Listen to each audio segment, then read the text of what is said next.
Welcome to LOA Today. I'm Walt Thiessen. With me today is abundance teacher and money coach, Jodielynn Craven. This is your daily dose of happy. We are so happy you decided to join us today. And we had another guest cancellation today, and I'm kind of glad that we did, just because Jodielynn and I were chatting before we got started. And I think we're going to end up with a better topic than we would have had with a guest, to be totally blunt. Woohoo! I mean, unbelievable. This has been, for you, Jodielynn, last week, and for me today, the stuff that has been going on, well, first of all, it reinforces what we already knew, but we need reinforcement, right? I mean, we're human beings. We need to have these reinforcements. But there have been reinforcements about you really can trust. You really can let the universe handle. And when it does, it handles it beautifully. Mm-hmm. And sometimes a little bit surprisingly. Right?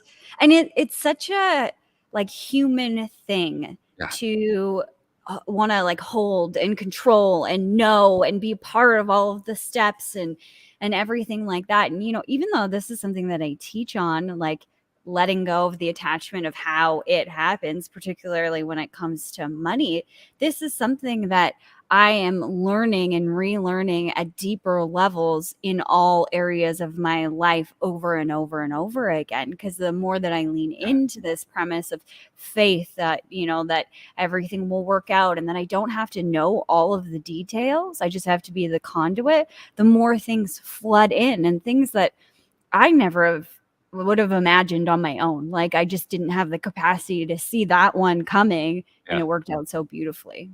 Well, we'll get into some of these details. The way you said that reminded me of a line from one of the Richard Bach books. Have you ever read any of the Richard Bach books? No. He was one. He's best known for Jonathan Livingston Seagull. That was the one novel that kind of got everybody's attention back in the 60s. And then he followed that up with another book that I think is one of the best law of attraction books ever written.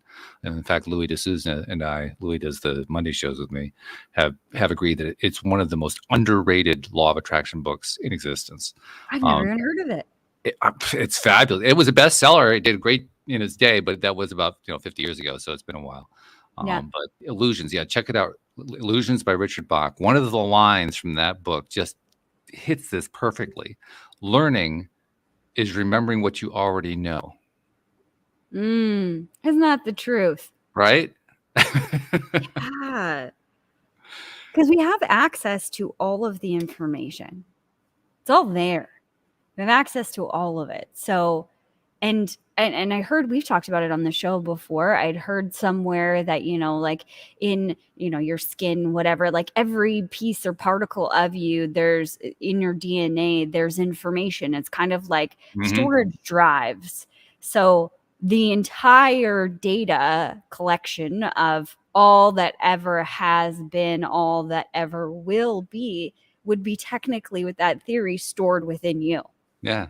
In fact, that's actually part of a larger quote now that I think about it. The full quote is, learning is remembering what you already know. Doing is demonstrating that you know it. And teaching is sharing what you know with others. And we are all learners, doers, and teachers. Yeah. So isn't that good? Yeah, it is so good. I wrote that down. I'm gonna get that book. It's a great book for another reason. How many law of attraction books do you know that are fictional stories? I can't think of any. Exactly. Yeah. This is a good story too. It's a fun read. You'll read it in one night. It won't take you very long because you'll be just so you'll be hooked into it. Yeah. I mean, I love those kind of books. I won't give you any spoilers, but essentially, it's the story of a guy who comes to Earth as the next Messiah, realizes what the job is all about, says, I don't want to go through all that, and quits. Yeah. Very relatable, right? Yeah. Oh, shit. Nope. I remember having I remember having a moment just like that in this lifetime where I was realizing the expanse of the mission that I'm here to be a part of and complete in this lifetime. And I was like, I don't know if I want to do it. And I remember it's so interesting because this happened quite a few years back. And I remember sitting there in my higher self. It was the first time that it had really happened in this manner. Wow. I started like channeling and, whatever, right? And it would come in words and sometimes pictures. But this time it was like, unlike any other experience I had ever had. I had my higher self. I was driving and she like dropped into like the screen in front of me while I was driving. So I could see like the road in front of me and her sitting there in this big green chair, like that was like a big leather, like lounger chair. And she's like sitting there and she looks to her right and there's like a red, like exit button, like James Bond car thing, and she like, opens the case and like hovers over it, like hovers over the button, like, so you don't want to do this? Like again? I was like, oh shit, no, stop. I'm just scared. So, I don't know. Are you telling me that this was a non-physical being deliberately setting you up for that potential car accident? Because that's what it sounds like. Well, maybe. I don't know. I didn't think that far until this moment. But I was like, I saw her in front of me on the screen of my mind so clear. I had never seen her appear this way. And I knew right away that it was my higher self. And I was like, oh, okay. And she looked, irritated, just like bored, whatever. And she had come in and I was having a conversation with someone else on the phone. And I started telling them like, I'm seeing her here in front of me. And I was talking about like, I just don't want to do anything. I just don't want to do anything. I just don't feel like that was the conversation. And she just like looked at me square in the eyes and was like, really? You're going to quit again? I can exit. The part, that really gets you, right? Yeah. And I'm like, oh my gosh, I've done this before. And it came out in later channelings that I had done this in a few different lifetimes where I had chose, I'm not doing it. I don't want to do this anymore. I don't want to do this. And she was like, it's time. Now is the time. Like, if you're going to, just, for lack of a better term, piss away the rest of this life that you've been given, I'm going to exit too. Like, I don't need to watch this another time. Like, see you later. It was so impactful. How interesting that a spirit guide says, okay, you going to throw in the towel? I'm going to throw in the towel. Right. I needed that like staunch reality check. Right. And maybe until you said like getting you ready for the potential car accident, like, yeah, that totally makes sense. Like, yeah, what if I would have said, no, I'm not ready to do this? Like, she presses the red button and poof. I don't know. Because you're obviously, you're driving down the road and you have a distraction directly in front of you. What better way to set yourself up, Right? Wow. Yes. Holy cow. You got to be careful with these non-physical beings, I tell you. Well, this is why I learned how to channel so that I could turn it on and turn it off, and I could have more control with this, because I was someone who didn't learn the etiquette, the precautions, the safety things that go into channeling. I just started doing it naturally because everyone has the ability to. So I started leaning into that, just like this conversation, and learning and leaning into more of that, and things would come, but they would come all the time. So my channel was always open. I had no rules or boundaries with that, other side of the world. And that's at that time, that's why she could appear at that moment. Now, just because I have rules doesn't mean that I don't feel or sense my higher self or other beings or whatever, but I have a boundary. Like, I'm not available to have a conversation with you until this and this and this happens. And I set myself up. And when I channel, I do the exact same like protocol every time. You have office hours. Yeah, exactly. Yeah. Yeah. Wait, that's good. I love that. That makes a lot of sense to me. Well, I don't want to die in a car accident. Right. Yeah. Very, other things to do here. Come on. Yeah. Yeah. I'm still human. So right. I got to play the human game too at the same time. About 3 or 4 weeks ago, I was telling you this earlier before we got started. About 3 to 4 weeks ago, I had a guest on the show, Tony Van Schaik, who created I think it was a $3 billion business in hair care products, Wow. all natural hair care products. And in fact, Wow. she sent me a basket of them. They're really good, by the way. Really, really, really good. They're a little I need to pricey. write that down later. Yeah, I'll give it to you. I Mhm. mean, they are a little pricey, I think, because they run an affiliate program, multi-level kind of thing. But nevertheless, the products are really, really good. I mean, I don't use shampoos a lot, but I use their shampoo. Oh my God, my hair came out fabulous. Really, really That's good. awesome. Yeah, like, oh, geez, I like this. And the thing I kept telling her during the show was, I gave up using shampoos because I wanted to be the only male in my family who didn't lose his hair, which, by the way, is what happened because I knew how caustic the shampoos are. So Do I they just have wouldn't wash hair very often. regrowth? They can't say that. Oh. For legal reasons, but they do have a product that I've been trying to just, because there's like little spots that have had a little loss in. And I can't say it's a scientific test. I think I've been regrowing a little hair. I didn't know that little tidbit that regular shampoo is so caustic that you. Oh, it's got all kinds of nasty chemicals in it. Yeah. Well, I've started to learn just as of recently. There's a lot of chemicals and a lot of things that I did not know about. Yeah. So looking for a natural alternative, but I know my husband is thinning on the top and it bothers him. So Yeah. Yeah, I'll pass it along. I'll give you that information. But and by the way, I am a person who doesn't like perfumes and scents in shampoos and body washes and all this other kind of stuff. And this one has one. I actually like it. Really? Because Like, it's not it artificial? I guess. Because you're right. It doesn't smell fake.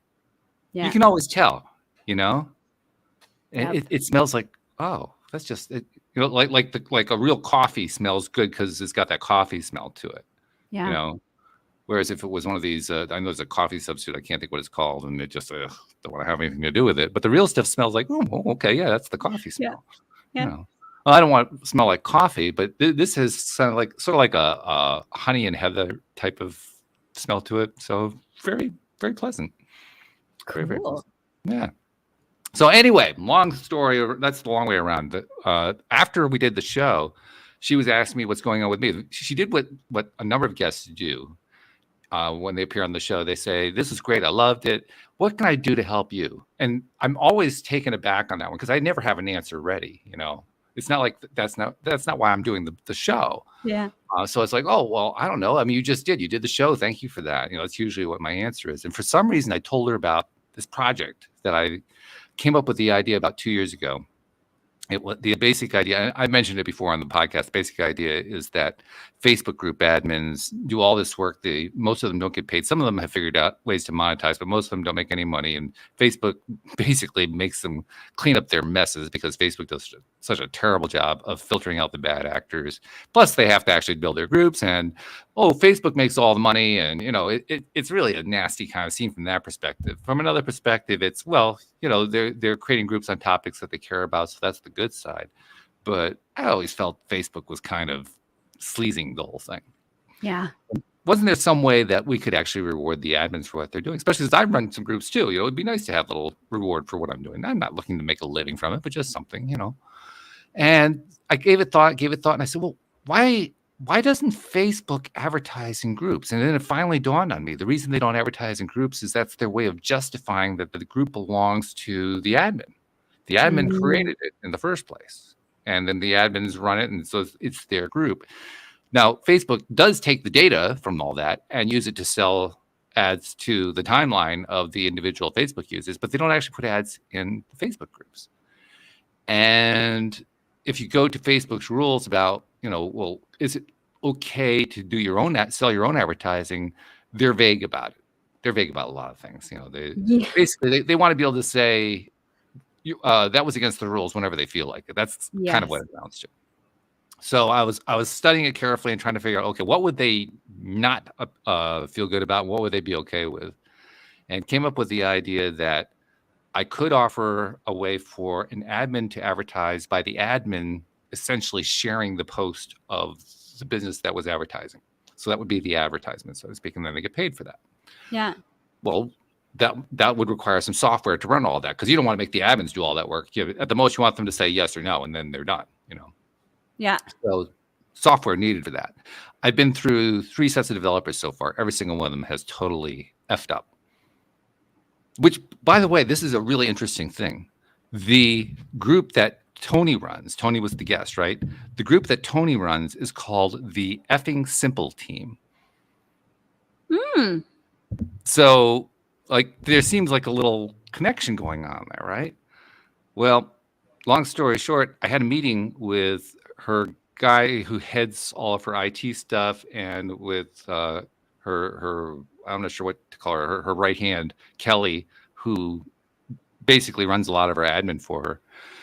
And between the two of them, I'm pretty sure we're going to end up doing a deal where they're going to become my development team. Cool. Totally out of the blue. So now, tying back to what you said earlier about how we hang on to things, I had fired my last developer last month, and I said, I'm just going to be done with this for a bit. I mean, Tony said maybe she could do something. I'll wait to see what happens with that. I got other things to worry about. I'll just kind of let this whole thing go. Feeding right into exactly what you just said. So there's an example of what happens when you let go. Mm-hmm. You allow space for other things to come in. And that's been an ongoing theme, by the way. I mean, everybody knows what I went through over the last 6-7 months, the divorce and all the stuff that goes along with that. But most recently, I bought Louise out on the gardening business, and I'm running that for her. Now, this is a time of year where it's the busiest time of year. Yeah. Jodielynn, I'm putting in an hour or 2 a day. I have such a good team in place. I don't have to do all that much. I mean, there are a couple days. Well, some of it, some days I've had to put in more than that, just because you know what it's like when you establish a new corporate identity. There's a lot of stuff you have to do. Yeah. In addition to just filing for the LLC, you have to. There's just like different relationships, things you have to do. So I've been ironing all that stuff out. But if you take that away, because that's not going to be ongoing, and limit it down to the stuff that's day to day, it's about an hour or 2 a day. That's amazing. And with the other stuff, I mean, I'm basically getting everything done in the morning, so I have my afternoons off. I've never had my afternoons off. Wow. What? Huh? What do you do with yourself? Yeah. Well, that's part of the question I've been trying to answer. What do I want to do with this newfound time? And it's going to be increasing rather than decreasing. Mm-hmm. So talk about letting go. Here's one of the interesting things that happens when you let go. You get your wish. Yeah. Yeah. But it's such a mind thing to get to that point where you're like, okay, I'm putting it down. Like I'm letting it go. Whatever happens, happens. And it feels different with different topics. Like some things are way harder to let go of than other things. And that's totally dependent on the individual, and I guess how much energy you've put into said thing or whatever it may be. But it's interesting, how this lesson keeps showing up in my life of like letting go and being the conduit. And I had a very similar experience over the last several weeks too, where yeah, I just I haven't really been on social media in the last 8 months. Good for you. That's actually a good thing in many ways. Yeah, I haven't felt called to talk about my coaching business, and my brokerage business kind of got busier. And so I was, spending time with that. I have a project that I'm working on, a research project that I love to research. So I've been kind of leaning into those things and just kind of putting the coaching business on the back burner. Okay. And then I started to have these downloads of Abundance Conscious in Nature series, and feeling like super called to have events in nature. And then my parents, who live down the road, they have a little ghost town for the family in the back 40. And that's where my husband and I got married. That's where I had my 30th birthday bash way back in the day. We have family reunions there. We, every Thanksgiving is there. So we do lots of parties there. My family is all about bringing people together. So I feel over this last couple of months, I feel this direct pull to do something with community and do something with food, which is really interesting because that's kind of coming out of left field. I mean, we have a market garden business, but it was only like last year that I had decided that, hey, I kind of like this gardening thing. Before I hated it. I had to like convince myself that it was cool and I liked doing it. Like before it was like, God, I hate waiting. And I'm still not particularly fond of it, but I have a new relationship with all of that. And so I feel called to do things with food, like create our own food bank, like real food bank. Believe it or not, the food bank that is closest to where we live, actually several of them, there's only one location in like 100 kilometers or probably like 250 kilometers that will take our vegetables. Really? Yeah, which is so freaking sad. I mean, like we can't because it's organic. No. Because it didn't come from a supermarket. Oh, geez. So we'll have like all of these vegetables and it's too late to sell them because by the time that, we put them on Facebook or however we're going to sell them, like we don't have, proper, that company needs a little bit of work on the marketing and distribution side of things. And, whatever, it's kind of been a bane of my existence for a while. In that regard, to iron out is what that's the way I think about it. It's ironing out the wrinkles. You got some wrinkles left. Exactly. We've got some wrinkles in that business and that's okay. Whatever that will get sorted. I have lots of ideas dropping in for that now, but it was so disheartening last year to have, all of these tomatoes. Like we had hundreds of pounds of tomatoes. Wow. Hundreds and hundreds of pounds of tomatoes, and they were all green. They didn't ripen. They needed more time, and it was starting to freeze. So, a farmer's way is you put them in a dark place, and they will ripen. Just give them some time. But we don't have the space for hundreds and hundreds of pounds of tomatoes, and the food bank wouldn't take them. Wow. Yeah. And it wouldn't take them just because we're not a grocery store. And that was so disheartening. So I feel this pull to like create my own food bank, like create my own non-for-profit, like I create my own retreat space, do retreats, all of these things. So like, it felt like all of these balls got thrown up in the air of like ideas that are really exciting and I'm passionate about them and I want to bring them to life. And over the last couple of weeks, just things have been clicking. We were like, okay, we made a decision that we were actually going to do the retreat space. We were going to build it out. And my dad has been waiting for me to make this decision for a long time. Like he's thought about it. He wants to leave a legacy of community and bringing people together. And he doesn't have the energy or the business planning experience to put the plan together, the bringing people together. He's really great at that, but he didn't know how to put the business side of things together. So he's been asking me to do that. And I finally said, yes, I want to do this. Let's go. And then like things just literally falling out of the sky. We needed wash cars, so bathrooms that had running water and running toilets and, not just outhouses. And all of a sudden, bam, we find that on, Facebook Marketplace for a steal of a deal. Then like wood, that came out of Facebook Marketplace for a steal of a deal. Then people donated stuff. Then, like we wanted to do yurts for the retreat that I want to put on. And all of a sudden, like I was on Alibaba and then I was on Amazon and all the prices came through and everything just seems to be coming through. But last week I felt this incredible amount of overwhelm. Like, oh my gosh, I've literally thrown like a pit of balls in the air and I'm like, oh God, I don't know how to juggle. I don't know how I'm going to hold all of this. There's line items for things. And one of my really good friends reminded me, Jody, you are just the conduit.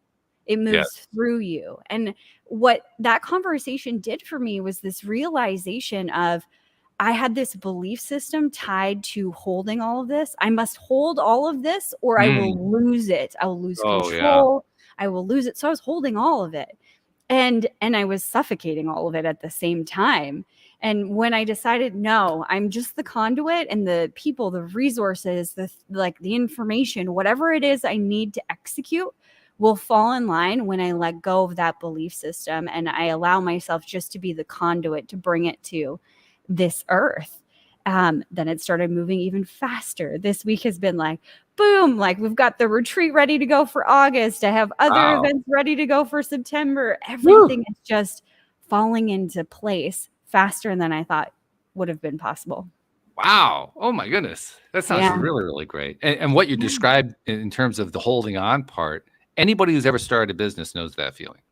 Yeah. I don't care who you are. I don't care where you come from. I don't care who your mentors are. I don't care what your business model is. I don't care what you're selling. It makes no difference what everybody has always experienced that who's ever started a business. And it can be an overwhelming feeling. And it can be something that you have to learn more than once.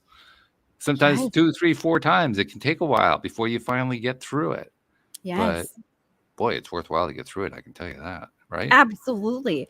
I used to be such a control freak. Like I needed to know details of everything. And I had a lot of trust issues. That's what was underneath the control. I don't trust anybody. That's who I was. And so I must control everything. And I suffocated so much because there's only so much you can hold on to yourself. You need to attract the people to help support and deliver whatever it is, your visions of whatever you're trying to bring to the world. They were meant to come in and support you. And you're basically saying, no, I'm closing the door. I'm just doing it all by myself because I don't trust anybody. That was a huge lesson. Yeah. No, I know exactly what that feels like. I know what that's like. And I know what it's also like coming out the other side too. Because when you come out the other side, I think your friend described it beautifully. You're a conduit. Yeah. You're a conduit for, well, actually you're a bunch of conduits. You're not just one. Yeah. You're conduits all over. You're a conduit to so many different people and situations all the time. Yeah. So, and how interesting too, because you're trying to do a food bank, and that came out of a gardening thing, and you're not really crazy about gardening, although you're developing a love for it. And here I am buying out a gardening business from my ex, and I can't stand working in the yard or in a garden, but I know how to run a business.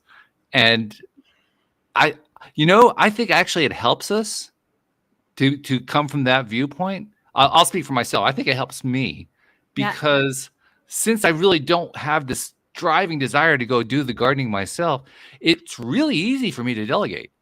It's not hard. There's nothing for me to hang on to because I don't want to hear, please take it. I don't want to do those jobs.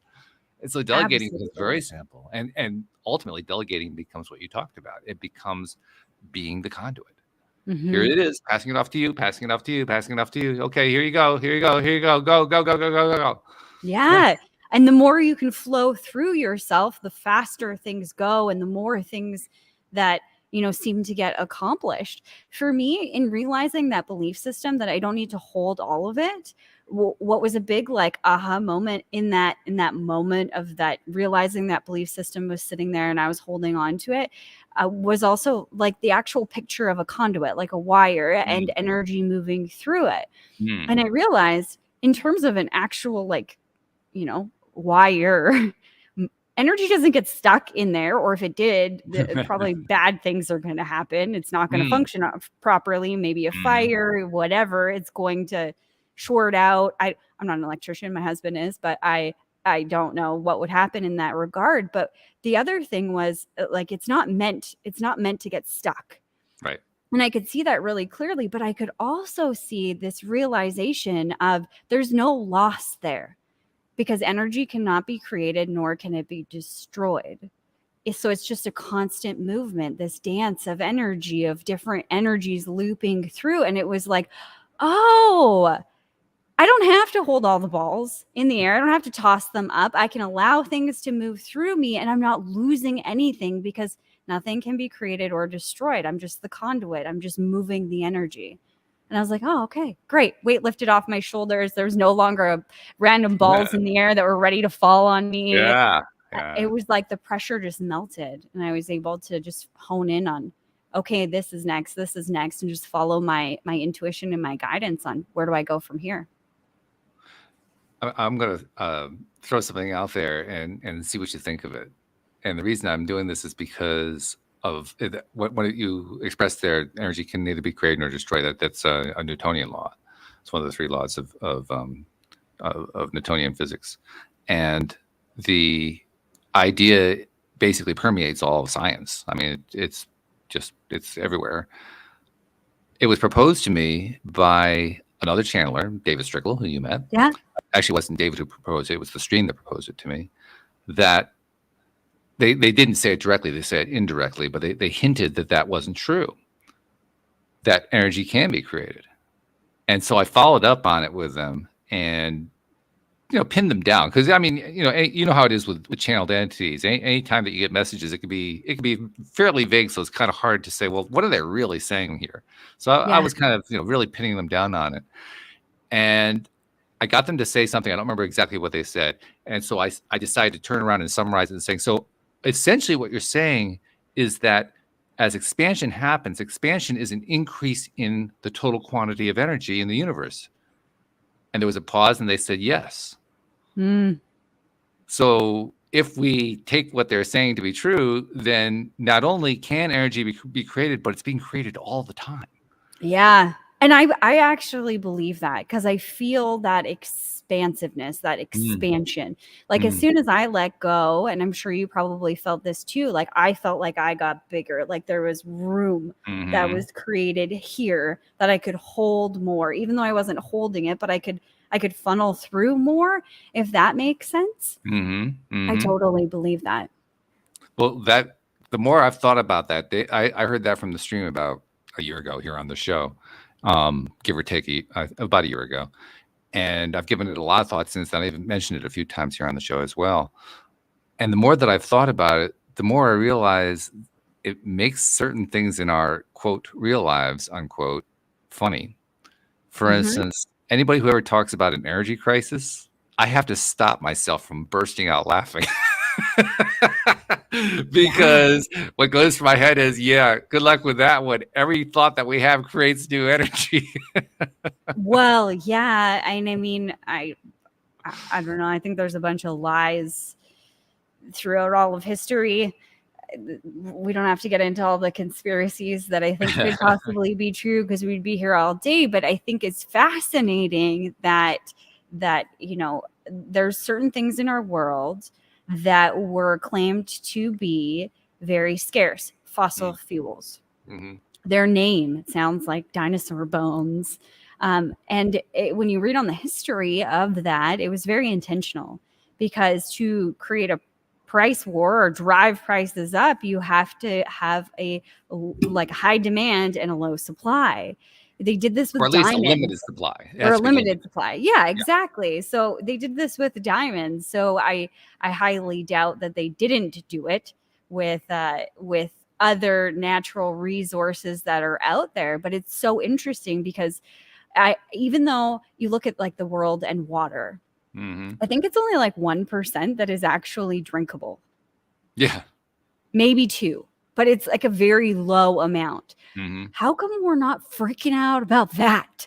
Some people are. There's a lot of talk lately about water shortages coming up in the next few years. There's huge amounts of talk about that. But I also think that is probably a lie too. Oh yeah. Well, I'm not sure if it's a lie. Here's the thing that's really interesting. I think there are a lot of things that we say are lies that aren't really lies. Yeah. I think I'll call them malintentions. And the reason they're malintentions is because they're intentions based on fear, not based on evilness. Based on I'm scared. Like what you were describing before, for the entrepreneur, he's got to hold on to everything. Yeah. That's a fear. If you don't hold on to everything, everything's going to fall apart. All the plates are going to come crashing down. All that kind of stuff. Well, I think the same thing is true for these other things. I mean, people who are claiming that we're going to have water shortages. And a lot of the claims are tied to climate change. So climate change is going to create water shortages. It's fear. It's all fear. Yeah. And they don't really grasp that their own fear is what's creating the situation. Yep. That's part of the learning process. I mean, we all go through them, right? It doesn't matter what the topic is. We all go through these learning processes of dealing with, I'm afraid of this, I'm afraid of that. Oh my God, the sky is falling. Ah! Chicken Little. Yeah. And then we find out, the sky doesn't actually fall if we just let go. Yeah, if you just let go, it doesn't fall. I didn't die. I'm okay. And by the way, it doesn't mean that these problems don't exist. They do exist. Yeah. They definitely exist. Of course, the big question is where they come from. They came from thinking, well, there's this big problem going. You keep feeding into the problem, you're going to get more and more problem. Well, yeah, and I mean, our solutions are also tied to that fear. Absolutely, and a lot of other fears. And I'm not one to publicly discuss climate change because I may have some opinions that aren't politically correct. Yep, that's the word I'm looking for. But I start looking at the world and some of these problems that we're supposedly having, or that the impacts that we're having. And I'm not saying that we don't have an impact on the environment. I do think that we can do better. And it also drives me up the wall that in a lot of places in the United States and maybe not officially in Canada, for water, for example, you can't save your own rainwater. Like, okay, I hadn't so heard that that you one, could but all support right. your family. Like, what? Like, so we're looking at doing like one of the things that I would love to do when we design and build our dream home is to have, for the summer months, obviously it's like a barren frozen tundra here in the winter, so it's ice, not water. But in the summertime, why not use the rainwater that we're collecting to be the thing that goes through the shower and goes through the toilets and things like that, and allow ourselves to recycle this water over and over and over again to get the most use out of it. I mean, we collect all of the rainwater that we can for our vegetable gardens because our rainwater is much better than city water for the vegetables, which, that's a whole nother thing right there. But when I start looking at some of these processes of like, I want to make an impact on the environment and do better, treat the environment that I'm in better, use Mother Nature, and then you run up against small weird things like that. Like, no, you're not allowed to use your rainwater. What? Yeah, well, I never worry about regulations like that one because it's clearly impossible to enforce something like that one. So there's no reason to get upset about it. Just that's true. There are a number of things that get proposed that the people proposing them clearly have no idea how enforcement works. So that's another thing, right? I mean, you kind of have to, that's where reality is actually helpful. Reality feeds you information. Like, okay, so there's this thing going on, but honestly, you don't have to freak out about it. One of the latest things to be freaking out about that certain people are freaking out about in this country is the proposal to eliminate using natural gas to cook with in people's homes. Yeah. And I'm not saying that there are not forces that are trying to do that. I'm sure there are. I just don't worry about them. And when somebody hears me say that, they give me this quizzical look like, why not? And I said, this country gets 40% of its energy from natural gas. How do you think they're going to eliminate all that without replacing it? You can't just say ban. You have to have another way to provide energy, or you're going to lose the entire voter block that got you into office in the first place. Yes. So why are we freaking out about this again? Remind me. I don't seem to remember here. It doesn't make any sense. Yeah, I mean, it's very interesting. Very interesting. But I agree with you. Like, okay, what's the likelihood that they're going to actually do some of these things? Well, in that scenario, it's not highly likely, because what are they going to replace it with? There's some places in the United States where the electricity grid is so weak that they already have brownouts. And there's certain states that you can't buy certain types of equipment, like computers or whatever. And I don't know enough about it, but I have heard those things. So I wasn't aware of it, but okay. Yeah, apparently that's a thing. So how are they going to put everything on the electrical system without a massive, massive upgrade? One that would take also gets a long me time. too. Anything that's energy related, electricity driven, that specific kind of energy, any kind of complaint about it, left, right, center, I don't care where the complaint is coming from. I always give it a little bit of a smile. Like, the left complains that there's too much energy being created that creates a carbon effect. And the right complains that the left is complaining too much, and they really need to unlock these other kinds of energies, but they're not, so they're creating energy crisis over there. And my answer to all of them is, what have you been doing lately to create alternative energy? Yeah. Because none of you guys are doing it, as far as I can tell. I mean, they're all just complaining and pointing fingers. Yeah. The simple solution is just create better energy. And this is not this is not rocket science. Well, even rocket science would help with that. I mean, yeah, absolutely. I met an interesting fella the other day. We bought some horseradish of a guy that was selling it on the Facebook buy and sell or something. And, horseradish, we want to make a patch that says like horseradish heaven. We're like building a pharmacy, but like an FRAM. Like all herbs and stuff like that. So we went there, and like he's got like a wood burning stove outside, and he's got like some contraption on a pole, and it looks cool. And so we start talking to him, and he tells us about how he raised his kids and how he took the natural gas meter out of his house. He lives right in the middle of the city, which is interesting that he did all of this right in the middle of the city. Whatever. Yep. Quite daring. They did not like it, obviously. They being like the natural gas company, the city, whatever, because he was different. But not to mention the people who are complaining about air pollution and saving resources and all that kind of. I mean, he's got everybody against him. Yeah, absolutely. His yard looks like a hot mess because he's got wood back there. He doesn't have a perfect manicured yard. Yeah, so they were all. Does he have any friends left at all? I'm just kind of curious. Not so much. Not really. They tried to take all of his wood away from him. Like he really battled the city for all of this. But he was telling us like about energy and energy creation, and he was just talking about when you're a part of the process, you're not just like turning a switch to turn on your heat or whatever, right, clicking up a dial or it just automatically comes on. But when you're physically a part of the process, you appreciate it so much more.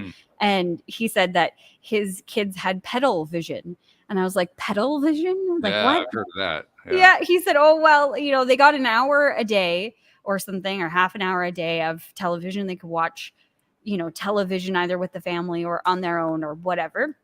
But if they wanted more than that half an hour or hour that he allotted them, they would have to pedal for it. So they would get on the stationary bike and he'd be like, okay, this many revolutions. And I don't know how he captured the energy, maybe a battery storage facility converter. No idea. But they would have to pedal and to watch TV. So he said it really changed their mindset on what they were watching and whether it was really worth that pedal time that it would take to actually be able to watch those things.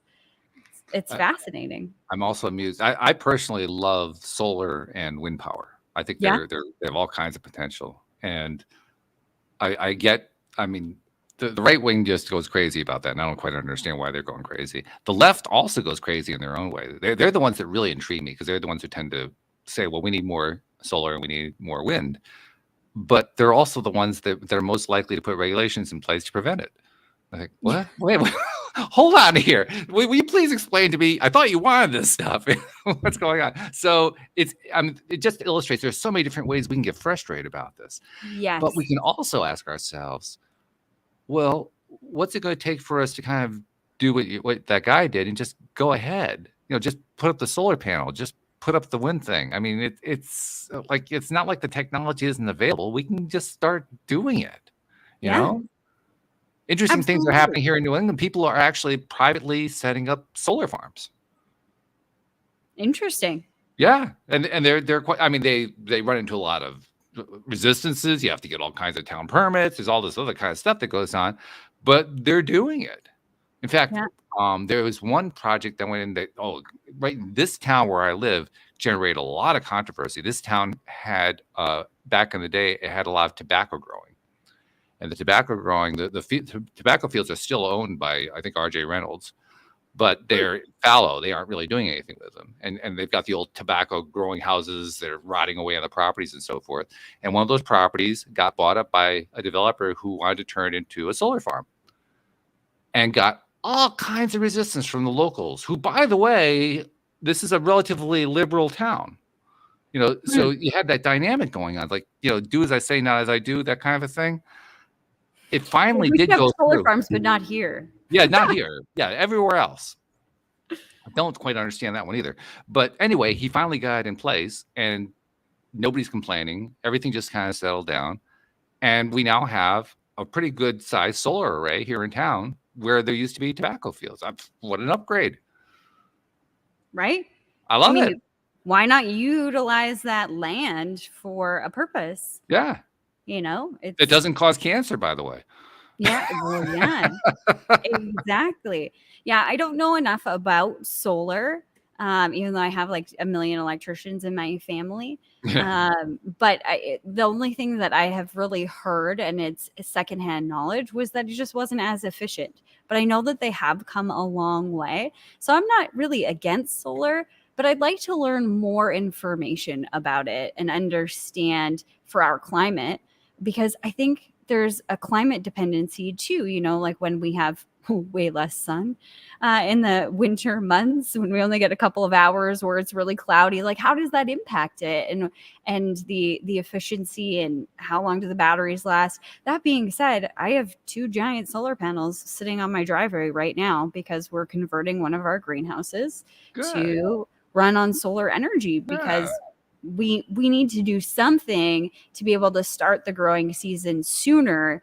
And it's either inside with electricity, which is very expensive here everywhere, or find an alternative. So we've been looking into alternatives like solar, like there's other ones that I can't recall what all of their names are, but utilizing what the earth is already giving us to create some of these things, like wind generation, kind of like a windmill or whatever they're called, wind farm sort of thing, but to run the fans in our greenhouse. I said, why can't you just like put like a propeller on top of like the greenhouse and like let the wind catch it, and then like it drives some other belt thingy? Like, can't you do that? My husband's super mechanically inclined. Like, he's an electrician. He's also very smart when it comes to like how things go together. So I just say these things and he's like, yeah, great idea. Well, that's this and that. And he fills in the blanks. But we're looking at all of those things too, so that we could provide more vegetables, not only for ourselves, but our community. And for those people, there's another fear group going on. The ones who are saying it's not efficient. The first question I have to ask them is, efficient by what standard? And the second question I have to ask them is, who cares? Why does it so matter that we can only use the energy form that is the most efficient one and we can't use any others? No.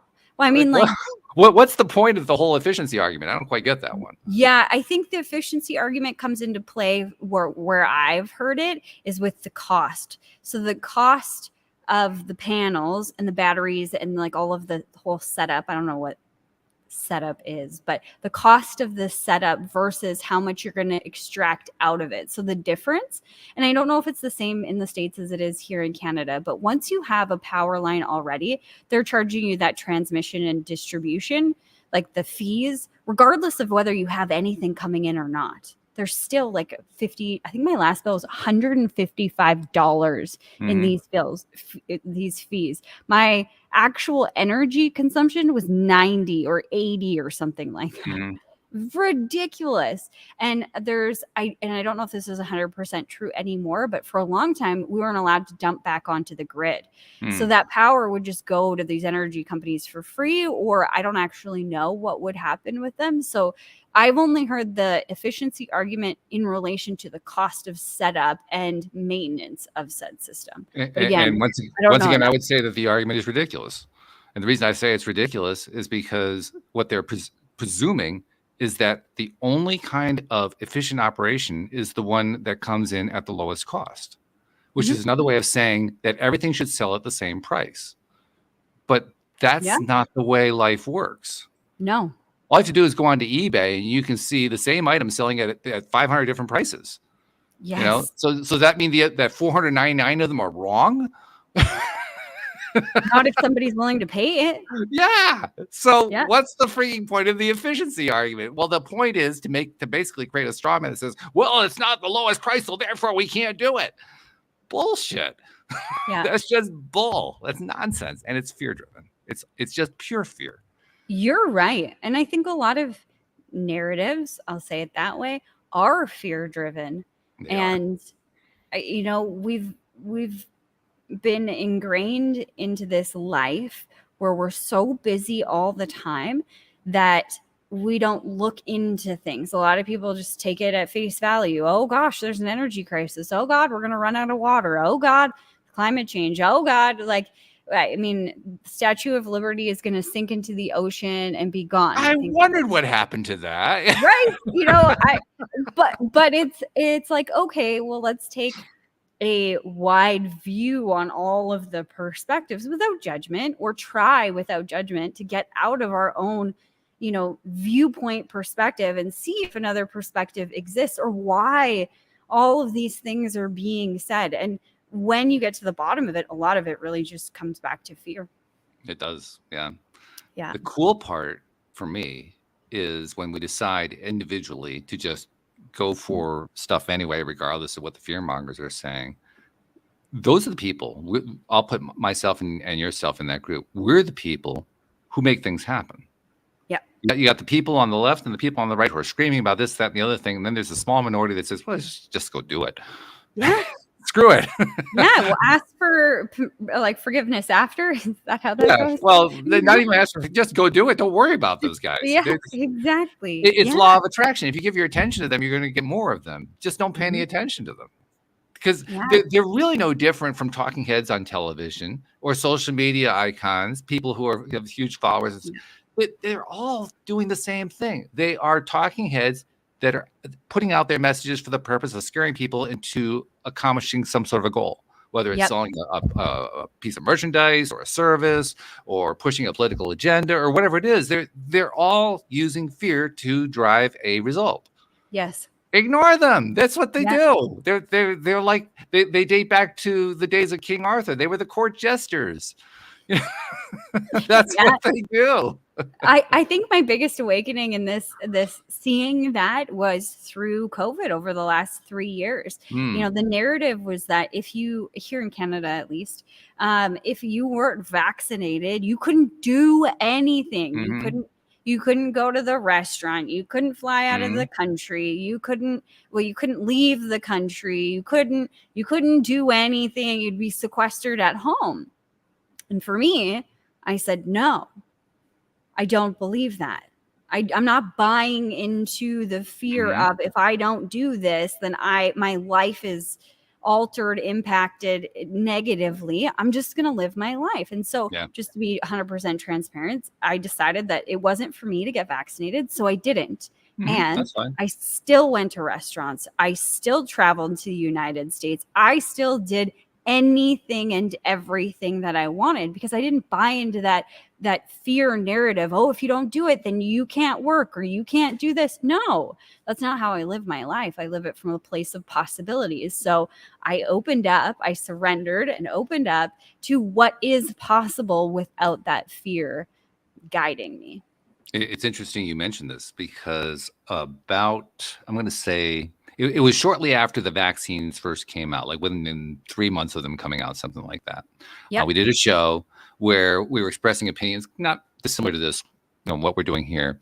And afterward, I received contacts from 2 different people, one of whom actually left a 1-star rating for the show on Apple Podcasts. And their complaint was that we were not taking vaccinations seriously enough, and therefore they couldn't in good conscience continue to listen to the show. And then I got an angry email from somebody who was saying that we're paying far too much attention to the people who are pro-vax and not enough attention to the people who are anti-vax, so they weren't going to listen to the show anymore. So we basically pissed off both sides. That was a pretty good accomplishment. I mean, it's so interesting, because when you step back and you start looking at some of the law of attraction principles, like when you're looking at something, said subject changes. That was the slit test, right? I mean, this is a perfect example of that how you're observing something, how you're perceiving something, even though it's the exact same show, even though you've said the exact same word, like the words didn't change, but 2 different, complete opposite end spectrums had 2 different experiences with just watching that one show. It just, and the thing that I had to remember was it had nothing to do with what I said. No, it had to do with what their preconceptions were. Yeah. which made it really easy for me, by the way, to just let go. I didn't really care that I got the 1-star review, and I didn't care I got the nasty email. Like, okay, fine. Hey, you believe what you want. Other people are listening. I'm doing the podcast because I enjoy it. My co-hosts enjoy it. My guests enjoy it. Have fun. Go off and do your thing. It's not going to ruin my day. No, I won't let it. And the only reason that I thought of it now was because of the conversation. I hadn't thought of it since then. Yeah. I literally just took it out of my consciousness. It's just, nope, sorry, not here. Yeah, absolutely. That's the whole trick. Just letting go and just saying, you know what? Okay, there's going to be a lot of court gestures, making a lot of funny faces and doing a lot of comedy and drama and all that kind of stuff. And if I want to, I might go watch one of the theaters or one of the shows or watch a movie along that line. And then, okay, done with that. And I'm just going to go on and do what I was going to do anyway in my life and not worry about these people.